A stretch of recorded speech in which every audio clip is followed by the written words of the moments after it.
Bonjour à tous et bienvenue sur la pause RH. Pour ceux qui arrivent ici pour la première fois, je m'appelle Sabrina, je suis une RH passionnée et ici je vous dévoile tout ce que je sais du monde du recrutement. Et pour cette vidéo, on va pas parler recrutement, on va parler entrepreneuriat puisqu'en plus d'être une RH passionnée, je suis également une entrepreneur. J'ai fondé une agence de recrutement ici à Montréal. Donc je vais vous donner un petit peu mon ressenti, mon partage d'expérience et surtout quels sont les avantages, les inconvénients à être employé ou bien entrepreneur pour vous aider à vous décider si oui ou non l'entrepreneuriat est fait pour vous. Écoutez bien. Et donc j'ai fait une petite liste d'avantages et inconvénients et j'ai recensé à peu près 4 inconvénients et puis je peux même pas compter le nombre d'avantages qu'il y a à être entrepreneur. On va regarder ça ensemble dans la vidéo. Mais juste avant que je vous partage justement ces conseils gratuits et ces partages d'expériences gratuits, je vous invite à vous abonner à la chaîne également, c'est gratuit. Ça me donne de la force, ça va augmenter ma visibilité puis ça va m'aider également à créer plus de contenu. Donc abonnez-vous à la chaîne et abonnez-vous également à mon compte Instagram pour participer aux prochaines vidéos. Donc c'est parti et pour cette vidéo, j'ai choisi de commencer par les inconvénients à être entrepreneur par rapport à être salarié, puisque des fois je trouve qu'on envoie un petit peu trop de rêves par rapport à l'entrepreneuriat sans parler vraiment de la réalité terrain et finalement des difficultés qu'on peut vivre dans l'entrepreneuriat. Donc je vais vous donner un petit peu mon ressenti sur ce qui me déplaît ou ce qui est difficile à vivre en tout cas en tant qu'entrepreneur. Donc je dirais le premier inconvénient majeur, bien évidemment, c'est un sujet des fois qui est un peu tabou, mais c'est l'argent. Honnêtement, il faut dire la vérité, quand on est entrepreneur en démarrage, en tout cas au début, et ben l'argent fait cruellement défaut. Voilà, faut savoir que la principale différence quand vous allez être entrepreneur, c'est que vous n'êtes pas payé à l'heure de travail. Quand vous êtes salarié, à partir du moment où vous rentrez dans l'entreprise, juste le jour où vous signez votre contrat, premier jour de formation, dès la première minute, vous êtes payé, ce qui n'est pas le cas quand vous êtes entrepreneur. Quand vous êtes entrepreneur, il y a un nombre incalculable d'heures que vous allez devoir travailler sans être payé. Donc ça, je dirais que c'est le premier inconvénient, c'est vraiment de ne pas pouvoir avoir cette visibilité finalement de rapport entre le temps et l'argent. De plus, les revenus au début sont vraiment incertains et très irréguliers. Ça veut dire que vous allez pouvoir gagner beaucoup d'argent sur un mois et puis après pas faire d'argent pendant 3 mois. Ça va dépendre aussi un petit peu du secteur d'activité que vous choisissez si vous ouvrez une entreprise. Mais en tout cas, moi je sais que je suis dans le service en B2B, donc mes clients sont des entreprises et plutôt d'assez grosses entreprises. Donc moi le processus décisionnel est très long pour pouvoir réussir à avoir un contrat. Puis après ça me prend également du temps de réussir à recruter la bonne personne pour qu'elle soit intégrée chez le client. Donc moi c'est très long déjà à partir du moment où je rentre en processus de vente. En moyenne ça prend à peu près 3 mois plus le délai de paiement. Donc oui je dirais 3 mois, 3 mois et demi pour réussir à être payé même en étant dans un processus de vente. Donc ça peut vraiment être très long et puis comme je le disais incertain. Ensuite, deuxième inconvénient que j'ai remarqué aussi dans l'entrepreneuriat, c'est un petit peu la solitude dans le démarrage. On n'y pense pas assez, mais c'est vrai que quand on démarre une entreprise, sauf si vous vous associez directement avec d'autres personnes, si vous commencez tout seul dans vos activités, bah c'est vrai, on n'en parle pas assez de la solitude qu'on ressent quand on est entrepreneur. Donc vraiment dans le quotidien, bah, t'as pas d'équipe qui travaille avec toi, t'as pas de supérieur immédiat qui peut t'épauler, t'es vraiment tout seul dans ton bateau et ça c'est assez difficile à vivre, je dirais pour le mental. Au début, on est tout excité quand on ouvre l'entreprise, mais quand on commence 6 mois, 1 an, 2 ans, là moi je rentre vraiment dans la deuxième année, et dans la deuxième année de solitude, honnêtement, ça commence à être un petit peu pesant de pas pouvoir se retourner justement vers une personne. Donc ça c'est très important aussi d'y penser et de tout de suite prévoir un petit peu des façons en fait de sortir de cette solitude, donc de faire partie de groupes d'entrepreneurs, de faire partie de réseaux, d'aller chercher des mentors, d'aller chercher de la formation pour faire partie ne serait-ce que d'une salle de classe avec d'autres camarades également qui ouvrent une entreprise, qui sont dans la même situation que vous, ou alors tout simplement une équipe pour pouvoir déléguer certaines tâches et travailler avec une équipe si vous avez les moyens justement de déléguer les choses dans le démarrage. C'est vraiment l'idéal pour éviter justement de rencontrer cette solitude qui peut être assez pesant dans les débuts. Ensuite, autre inconvénient que j'ai remarqué dans l'entrepreneuriat, en plus de la solitude mentale qu'on peut ressentir, il y a également au mental un autre aspect qui est un petit peu le poids de la responsabilité que tu portes sur les épaules. Donc tu es un petit peu responsable de tout ce qui se passe dans l'entreprise, il n'y a personne pour t'épauler ou t'accompagner dans ta prise de décision, c'est toi qui dois décider, tu es le seul maître à bord comme je disais, tu es aux commandes de ton bateau, donc il y a vraiment une lourde charge mentale de se dire que que tout dépend de toi et que c'est à toi de tout faire pour réussir. Donc il y a un avantage et un inconvénient sur cet aspect. Donc l'avantage c'est que quand ça marche bien, c'est sûr que tu ne peux qu'être fier de toi puisque tu sais que ça ne dépend que de toi. Mais quand ça va pas bien, que c'est un peu plus long, qu'il n'y a pas de vente qui rentre, ou alors que tu as raté une vente, ou peu importe, qu'il y a un client mécontent, et il y a personne d'autre sur qui tu peux te retourner finalement pour partager la faute. C'est vraiment de ta faute à toi. Donc des fois ça peut aller très vite mentalement, de s'accabler en fait, de se reprocher trop de choses et de se mettre trop de pression. Donc ça aussi au niveau du mental, ça peut être assez difficile à supporter. Donc c'est un point important à réfléchir avant d'ouvrir une entreprise. Et puis aussi un autre point, toujours pareil sur le mental, c'est qu'on y pense tout le temps à l'entreprise. C'est difficile un petit peu de faire la part des choses et de s'en détacher. Quand tu as une nouvelle idée, ça va t'empêcher de dormir la nuit parce que tu auras envie tout de suite de mettre en place toutes tes choses et de cadrer un petit peu, de dire bah non, ça je le laisse de côté puis je reprendrai ça demain quand le soleil se lève. Des fois c'est un petit peu difficile, t'as le petit hamster qui va tourner toute la nuit dans ta tête, donc t'as un petit peu du mal mentalement à t'en détacher. Donc ça je dirais vraiment la solitude et le poids que t'as sur les épaules mentalement, ça peut être assez difficile, surtout dans le démarrage quand t'es seul. Et enfin, dernier inconvénient que j'ai remarqué, là ça va plutôt s'appliquer exclusivement au démarrage d'entreprise, je dirais, puisque je vous partage mon expérience, donc je suis seulement en 2e année d'activité.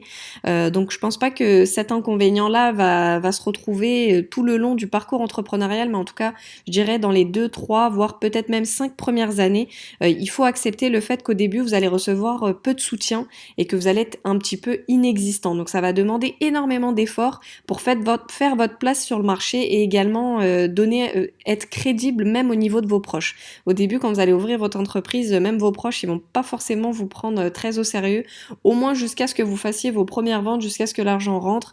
Vous allez recevoir très peu de soutien, ne serait-ce que votre entourage partagé autour d'eux ou vous donner des contacts intéressants pour votre entreprise. Ça va honnêtement presque pas se faire si vous demandez pas. En fait, si vous demandez pas les choses, personne va le faire naturellement, personne va vous offrir son soutien naturellement. Donc ça c'est un petit peu un inconvénient et une petite déception que j'ai eue en tout cas dans les premières années, c'est que voilà, par exemple, tu vas ouvrir une page sur les réseaux sociaux qui va parler de ton entreprise. Personne de ton entourage va prendre l'initiative de le partager autour de lui alors que c'est complètement gratuit. Il y a très peu de personnes autour de toi qui vont liker ou commenter tes publications, ne serait-ce que pour leur donner un petit boost, une petite visibilité. Voilà, les gens au début sont très passifs sur ce que tu fais, mais pourtant ils vont absolument tout regarder. Ils vont regarder tout ce que tu fais, ils vont regarder tes réseaux, ils vont regarder ton site, mais ils le partageront pas. Donc voilà, ça c'est aussi un inconvénient que j'ai remarqué au début. Et je suis pas la seule dans ce cas-là. Il y a beaucoup d'entrepreneurs à qui j'ai parlé. C'est vrai que voilà, t'as peu de soutien au début, t'existes pas, t'as pas de crédibilité et puis c'est à toi de tout bâtir de zéro. Donc voilà, ça c'était un petit peu ma liste d'inconvénients ou en tout cas de choses selon mon expérience que j'ai moins appréciées en tant qu'entrepreneur. Mais heureusement, il y a beaucoup plus d'avantages que d'inconvénients. Il y a beaucoup plus de choses que j'aime que de choses que j'aime pas, en tout cas dans l'entrepreneuriat. Donc je vais également vous dire tout ce que j'apprécie en tant qu'entrepreneur. C'est parti. Donc c'est parti. Premier avantage non négligeable dans l'entrepreneuriat, c'est la flexibilité. Honnêtement, que ça soit en termes d'horaire de travail, de lieu, de vacances, de jours de congé, de temps de pause dans la journée, de méthode de travail, t'es complètement flexible et autonome sur l'organisation de ta journée et l'organisation de ton commerce et également après de ta vie privée. Donc ça c'est un avantage non négligeable puisque c'est toi qui décides ton type d'entreprise, ton secteur d'activité, ce que tu veux vendre, comment tu veux le vendre, c'est toi qui décides de tout ça. Bien évidemment sur chaque choix il y aura des conséquences. Par exemple si tu ouvres une boutique, en fonction de ton secteur d'activité, c'est sûr que tu vas devoir travailler le dimanche ou pas, mais en tout cas, ça reste dans tes mains. Personne va t'imposer un lieu de travail, personne va t'imposer des horaires de travail. Donc ça, c'est vraiment non négligeable et c'est une des choses que j'apprécie le plus dans mon aventure entrepreneuriale, c'est que je peux inverser les choses. Ça veut dire qu'au lieu d'adapter ma vie privée à mes horaires de travail, je peux faire l'inverse. Je peux adapter mes horaires de travail à ma vie privée. Et ça, pour moi, c'est vraiment un avantage non négligeable qui fait que, honnêtement, je pense pas qu'un jour j'aurai envie de retourner vers le salariat.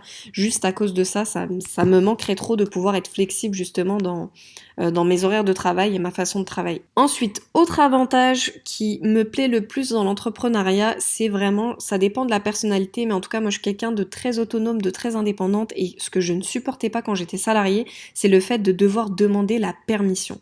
Donc en fait, tout ce qui est management, hiérarchie, poser des questions, attendre la validation de un tel et de un tel, ça m'insupportait quand j'étais employée. Et ça, c'est quelque chose que je ne regrette absolument pas et qui fait beaucoup de bien quand tu es entrepreneur, c'est que tu demandes la permission à personne finalement. Tu as envie de faire quelque chose? Tu le fais. Bien évidemment, il y a des conséquences sur chaque choix, comme je le disais, mais au moins, c'est toi qui décides, c'est dans tes mains. T'as pas besoin de demander à qui que ce soit la permission de faire les choses et du coup, ça accélère aussi les procédures parce que moi, je suis quelqu'un d'assez pressé dans la vie. J'aime pas attendre pour rien, j'aime pas perdre du temps et je trouve que quand tu es entrepreneur, bah, tu perds pas de temps. Tu as envie de faire quelque chose, hop, tu le fais tout de suite. Tu décides avec toi et toi-même. Sauf si tu as des associés, c'est autre chose, bien évidemment. Il faut prendre décision en consensus avec les associés. Mais moi, en tout cas, je suis solopreneur. Enfin, j'ai pas d'associé à part le soutien direct et immédiat de mon mari. Mais à part ça, on n'a pas d'associé. J'ai pas d'associé dans l'entreprise. Donc ça va très vite pour prendre une décision. Donc quand quand j'ai une nouvelle idée, quand j'ai envie de mettre en place une nouvelle chose, et ben j'ai pas besoin d'attendre que quelqu'un me valide ou pas si c'est faisable, ça rentre dans le budget ou peu importe. Ensuite, autre avantage au niveau de l'argent, donc j'ai parlé de l'inconvénient de l'argent, c'est vrai que c'est irrégulier et incertain, surtout dans les débuts et que t'es pas payé à l'heure de travail, mais au moins tu as un potentiel de gain illimité et proportionnel aux efforts que tu vas déployer dans ton entreprise et surtout au temps que tu vas mettre dans ton entreprise. Donc plus tu vas mettre d'efforts, plus tu vas mettre de temps, plus tu vas être patient, plus tu vas justement être à la pointe des meilleures stratégies de vente pour ton entreprise et plus tu vas gagner de l'argent. Ce qui est très différent en fait du fait d'être salarié. Quand tu es salarié, tu as quand même toujours un plafond de verre sur ce que tu peux gagner. À un moment donné, voilà, dans l'entreprise, tu ne deviendras pas millionnaire en étant employé. Il faut être honnête, à moins de devenir PDG de Coca-Cola, mais bon voilà, à moins d'être dans le top 1% des meilleurs salariés du monde, tu feras pas le million et tu gagneras même pas ne serait-ce qu'un demi-million en étant employé. Donc au moins quand tu as une entreprise, c'est vraiment très libre, on va dire, de gains potentiels en fonction de ton activité et de où tu veux amener ton entreprise. Tu peux avoir des gains très élevés par rapport au salariat.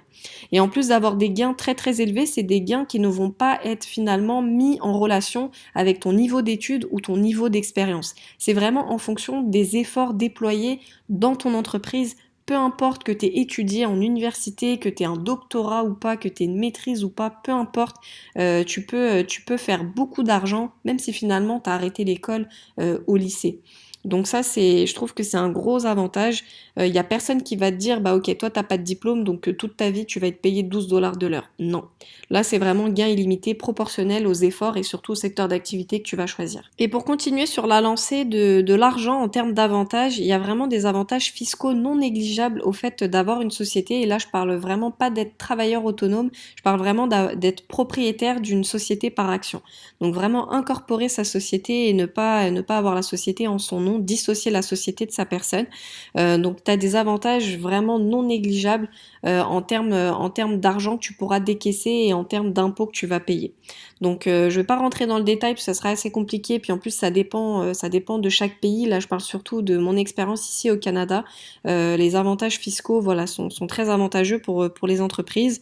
Donc je peux pas rentrer dans le détail, ça servira à rien dans la vidéo, faudrait une vidéo complète sur ça, mais en tout cas il y a beaucoup d'avantages fiscaux non négligeables par rapport au fait d'être salarié. Ensuite, autre avantage non négligeable que j'apprécie beaucoup dans l'entrepreneuriat, je trouve que c'est le respect de ses principes et de ses valeurs dans sa façon de travailler.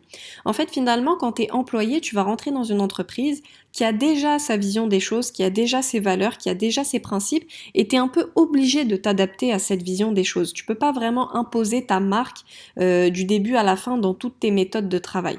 Alors que quand tu es entreprise, bah, c'est toi qui vas les créer, ces valeurs. C'est toi qui vas adapter finalement tes valeurs, tu vas les mettre directement dans l'entreprise. Tes principes, tu vas les mettre directement dans l'entreprise.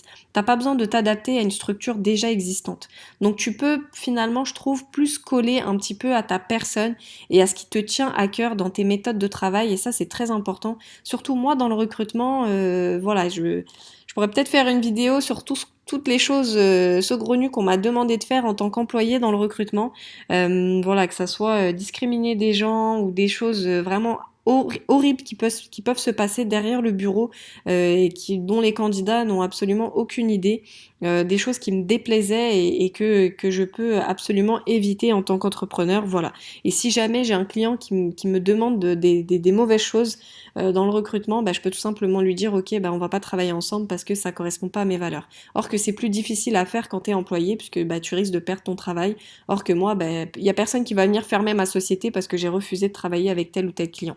Donc ça aussi, c'est un avantage non négligeable. On continue avec encore sur la liste des avantages, comme je vous disais, il y en a plein, hein, et puis je pense que c'est une liste non exhaustive, mais en tout cas, je continue avec la créativité. Je trouve que c'est important de souligner ça. Si vous êtes créatif, des fois, elle est toujours un petit peu bloquée dans une boîte quand on est salarié. On peut pas exprimer à 200% son esprit créatif, puisque ça doit, comme je le disais juste avant, coller aux valeurs qui sont déjà existantes dans l'entreprise, alors que là, quand tu crées ton entreprise, bah, tu es complètement libre en fait de laisser libre cours à ton imagination et ta créativité pour tout, que ça soit le nom, le logo, les couleurs, comme je le disais, les principes, les valeurs, les méthodes de travail, voilà, vraiment tu es libre du début à la fin pour laisser parler ton esprit créatif et ça fait beaucoup de bien de pas se sentir enfermé dans une boîte à ce niveau-là. On enchaîne avec un autre avantage, donc je trouve que c'est l'apprentissage et la formation continue qui est exigée par l'entrepreneuriat pour rester finalement au top et pour continuer à être efficace dans ton entreprise, tu es obligé de te former, tu es obligé de rester en apprentissage continu. Tu vas jamais en fait apprendre un processus que tu vas pouvoir appliquer toute l'année, tous les mois, surtout dans le démarrage, il va falloir que tu essayes plein de choses pour savoir ce qui fonctionne et savoir ce qui fonctionne pas. Donc pour ça, il faut que tu emmagasines un maximum de connaissances et ça fait du bien de retourner un petit peu sur les bancs d'apprentissage et de formation continue qu'on perd un petit peu, je trouve, quand on est employé. Même si tu es dans une bonne entreprise qui t'offre de la formation, c'est toujours, je trouve, c'est toujours limité et surtout en plus c'est toujours en lien direct avec ton métier. Alors que là, quand tu es entrepreneur, tu vas apprendre plein de choses, mais un nombre illimité de choses, plein de métiers que t'as jamais fait avant. Voilà, c'est vraiment, ça fait du bien. T'as ton cerveau qui est toujours en alerte, t'es toujours en train d'apprendre des nouvelles choses. Tu dois prendre du temps pour te former, pour lire des livres, pour aller à des conférences, pour rencontrer des personnes qui vont te partager leur expérience. Franchement, ça fait beaucoup de bien de se dire que voilà, pour être efficace et performant, faut vraiment que tu sois à la pointe de la formation, à la pointe de ton apprentissage, qui est très différent quand tu es salarié. Quand tu es salarié, finalement, une fois que tu as appris à faire les choses, et ben, tu vas juste répéter ce que tu sais déjà faire. Même si oui, il faut un peu se former, c'est moindre que quand tu es entrepreneur en termes d'exigence. Allez, on doit être au 8e avantage. Je dirais vraiment, quand tu es entrepreneur, ce qu'il y a de beau, c'est les rencontres que tu vas faire. Puisque, voilà, comme je le disais, oui, t'es seul aux commandes de ton bateau, mais t'es pas seul dans la sphère entrepreneuriale. Tu as besoin de rencontrer des gens pour faire parler ton entreprise, pour avoir des clients, pour avoir des partenaires d'affaires, etc. Donc vraiment, tu vas devoir sortir pour rencontrer des nouvelles personnes et tu vas pas rencontrer n'importe qui. En général, tu rencontres des personnes vraiment inspirantes qui vont te faire énormément de bien et des personnes que tu aurais sûrement jamais eu l'occasion de rencontrer si tu étais salarié et que tu faisais tous les jours le même trajet pour aller dans le même bureau et travailler avec les mêmes collègues. Donc ça, c'est vraiment aussi quelque chose que j'apprécie énormément dans l'entrepreneuriat, c'est se dire que tu sais jamais sur qui tu vas tomber, tu sais jamais qui tu vas rencontrer, mais tout ce que tu sais, c'est que les gens que tu vas rencontrer, ça va être des personnes extraordinaires qui vont t'apporter beaucoup, beaucoup plus que juste rencontrer des collègues qui ont finalement le même métier que toi ou travailler directement avec ton supérieur qui a le même métier que toi avec plus d'expérience. Donc là, dans l'entrepreneuriat, ça va être vraiment de la diversité, tu vas rencontrer des gens de tous les milieux, de tous les secteurs, qui sont passés par des parcours incroyables auxquels tu n'aurais jamais pensé et ça fait vraiment beaucoup de bien, je trouve, à l'esprit, au moral, ça éveille ta culture, ça va agrandir tes horizons, agrandir ton esprit, donc ça aussi c'est quelque chose que j'apprécie beaucoup dans l'entrepreneuriat que en tout cas de mon expérience personnelle, je n'ai pas du tout retrouvé dans le salariat. Et toujours dans cette lancée, autre avantage, donc justement avec les rencontres, et ben tu vas te rendre compte que dans le monde de l'entrepreneuriat, il y a un grand esprit d'entraide, je trouve.